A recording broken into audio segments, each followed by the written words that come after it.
Hi guys, DK here from KaroroCAM. Today I'm going to be taking you through part 10 of this multi-part series on how to shape a kite surfboard using KaroroCAM.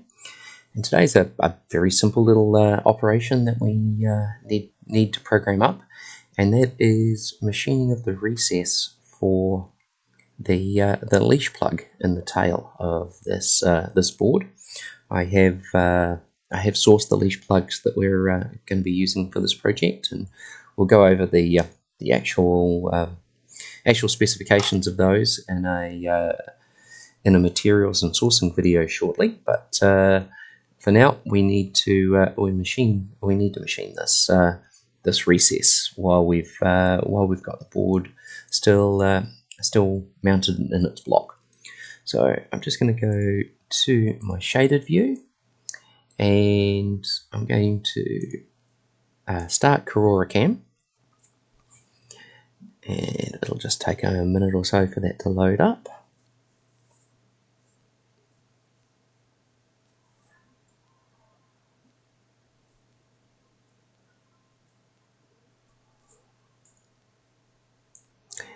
And the operation that we're going to use for this particular machining is a 2D pocketing. I'm just going to go into my machine setup.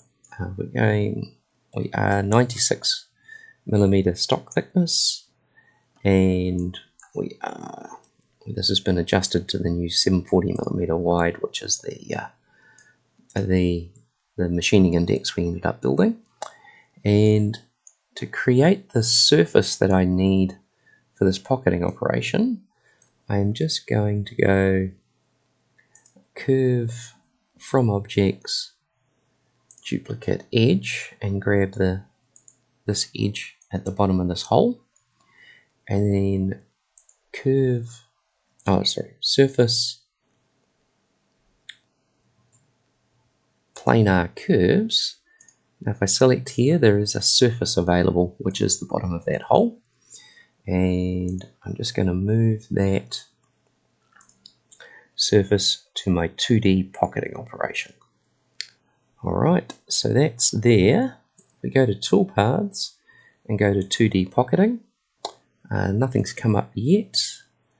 I'm going to be using a 12.7mm tool bit, and that's actually created a path that's going straight to that full depth. We probably could get away with that with this soft foam, but I think it's a little bit safer if we do some step downs. Step over of 10mm, we can actually probably take that down to say 3mm, and that'll add some extra passes in there. And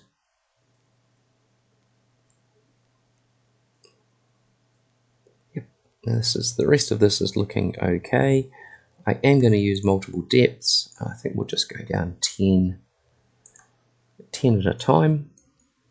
So a lot of this is just going to be air passes, but and without some further optimizations, this is probably the safest way we can do this particular operation. So see if we can get ramping. That's probably too tight, so let's ignore that for the now. And we definitely are cutting to selected surfaces and no offset required. No side offset required. Alright, I think that is all looking good. I'm simply going to go to post-process here, go to my rich auto DSP post, and we'll save that toolpath to our desktop here.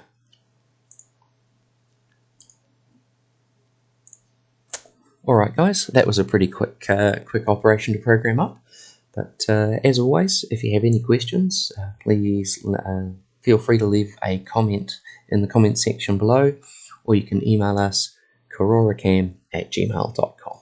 Thank you very much.